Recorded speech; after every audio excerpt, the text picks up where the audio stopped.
Le modèle économique du tourisme des temples en Chine.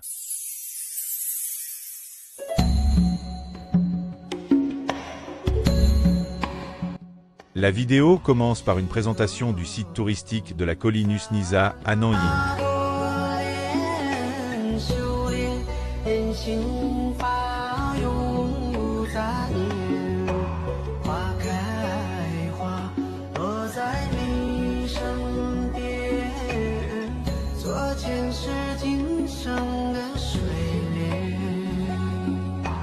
La Chine vient de célébrer sa semaine d'or de la fête nationale, et la colline Usnisa de Nanyin a accueilli les touristes à bras ouverts, engrangeant des revenus considérables. Le parc forestier de la colline Usnisa est une attraction touristique classée au niveau national 4A, située dans le district de Jiangning, à Nanyin, dans la province du Jiangsu. Le prix des billets pour les adultes commence à partir de 20 $, et le parc s'étend sur une superficie d'environ 500 hectares. Son thème est centré sur le bouddhisme, avec des travaux de construction commencés en 2012.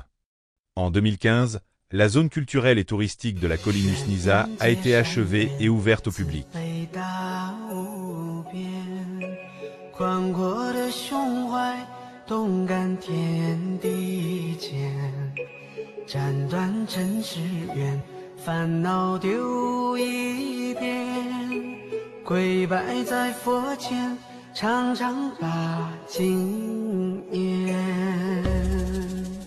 Dans le passé, les temples étaient toujours associés à la sérénité et à la solennité des chants sacrés bouddhistes, et le son des cloches évoquait un sentiment de détachement du monde. Cependant, ces sanctuaires bouddhistes ne sont plus seulement des lieux de méditation et de pratique. Ils sont également devenus des destinations touristiques uniques, évoluant en sites commerciaux très rentables. Qu'est-ce qui a donc poussé ces anciens temples à avancer sur la voie de la commercialisation? Aujourd'hui, nous allons plonger dans l'histoire qui se cache derrière cette transformation.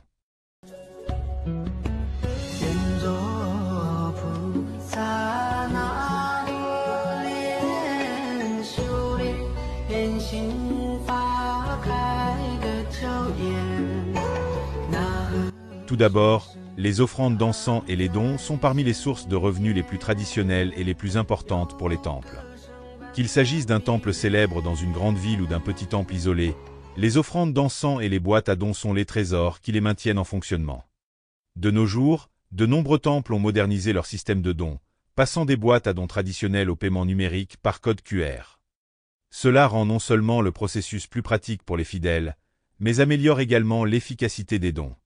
De manière surprenante, certains temples ont vu leurs dons augmenter de plus de 30% grâce à ces dispositifs numériques, affichant même en temps réel les montants des contributions, rendant ainsi le processus plus transparent et interactif. Ensuite, la vente de produits culturels et créatifs inspirés du bouddhisme mérite également d'être mentionnée. Aujourd'hui, la visite des temples ne se limite plus à la recherche de bénédictions. De plus en plus de gens les considèrent comme des destinations de shopping. Des écritures saintes, des statues de Bouddha, de l'encens, jusqu'aux objets d'artisanat conçus exclusivement sur le thème du bouddhisme, chaque article porte l'empreinte de la culture bouddhiste. Par exemple, au temple lingien de Hangzhou, ils ont lancé une sauce soja unique à l'écorce de mandarine qui se vend à 58 RMB la bouteille. Avec des ventes atteignant 56 000 bouteilles, une preuve de l'instinct commercial avisé des temples. De même, le temple Jiming a introduit le thé au lait Jiming, permettant aux gens de savourer le thé tout en ressentant l'esprit zen, avec des ventes qui ont dépassé celles de nombreuses marques de thé modernes. Parlant du modèle commercial des temples, il convient également de mentionner leur investissement dans les services de restauration et d'hébergement. À mesure que le mode de vie sain gagne en popularité, la culture végétarienne est de plus en plus adoptée par le public. Beaucoup de temples ont saisi cette opportunité pour offrir des repas végétariens et des retraites de méditation zen, en harmonie avec la culture bouddhiste tout en répondant aux besoins modernes d'une alimentation saine. Par exemple, le Mont Putuo propose des nouilles végétariennes et des buffets, attirant de nombreux visiteurs. La cuisine végétarienne n'est plus l'apanage exclusif des fidèles, mais est devenue une expérience de style de vie. Les temples explorent également activement les activités culturelles et les partenariats commerciaux. En organisant de grandes assemblées bouddhistes, des cours de méditation zen, et même des conférences sur le bouddhisme. Les temples diffusent la culture bouddhiste tout en diversifiant leurs sources de revenus. Par exemple, le temple Kiyomizu à Kyoto a affiné ses offrandes de prière pour répondre à différents besoins, permettant aux visiteurs d'acheter des souvenirs à chaque session de prière, intégrant ainsi les expériences culturelles aux ventes de produits, augmentant les bénéfices économiques. Étonnamment, les temples sont également très actifs en ligne. Sur les plateformes de vidéos courtes, de nombreux moines sont devenus des influenceurs, présentant leurs talents et interagissant avec les adeptes via des diffusions en direct pour vendre des produits liés au bouddhisme. Par exemple, le maître Shiwie du temple Pusaozen dans le Zhejiang compte plus de 11,5 millions d'abonnés sur Douyin, transformant ces diffusions en direct en un véritable marché de la culture bouddhiste.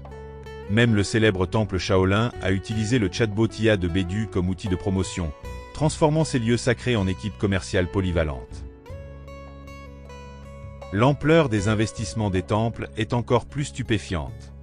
Le temple Shaolin ne se limite pas à promouvoir le kung-fu et les cours de méditation zen, il investit également activement dans l'immobilier, développant des projets tels que des centres de spectacles artistiques et des parcs industriels créatifs. À Wuxi, le village zen de Nianhua-Bei combine la culture zen avec des appartements de vacances, avec des prix atteignant 20 000 RMB par mètre carré. Le temple Famen, quant à lui, a développé l'agriculture biologique, promouvant un modèle de zen et agriculture qui non seulement diversifie les revenus mais augmente également la valeur des terres. La commercialisation des temples ne se limite pas à la Chine. Le temple Shaolin a déjà franchi les frontières nationales, avec plus de 200 centres culturels établis dans le monde entier, diffusant le kung-fu chinois, la cérémonie du thé et la médecine traditionnelle.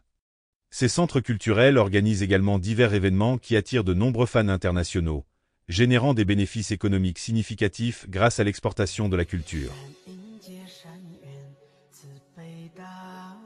Avec de telles opérations commerciales, les temples sont passés de simples lieux de pratique spirituelle à d'immenses empires culturels. Bien que certains puissent remettre en question la pureté du bouddhisme face à cette commercialisation, les temples cherchent en réalité un équilibre entre profit économique et mission spirituelle. Les revenus commerciaux permettent de restaurer, maintenir et améliorer les services, tout en offrant à un plus grand nombre de personnes la possibilité de découvrir la culture bouddhiste.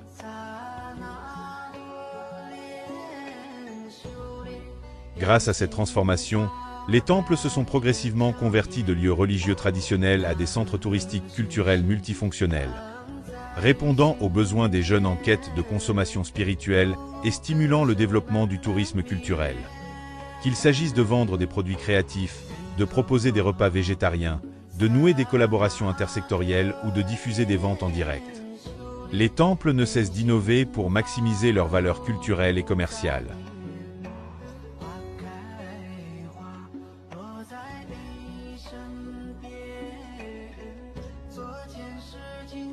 Finalement, la commercialisation de ces sites bouddhistes nous rappelle que, dans la société moderne, la religion et la culture n'ont pas à rester figées, mais peuvent trouver une expression plus vivante grâce à l'innovation et à la pensée commerciale. Les temples ne résonnent plus seulement des sons anciens des cloches et des chants, mais aussi des nouvelles idées commerciales et de la créativité culturelle, ce qui en fait l'originalité de l'économie des temples contemporains.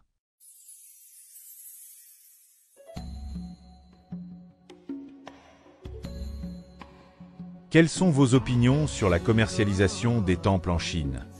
N'hésitez pas à laisser vos commentaires ci-dessous.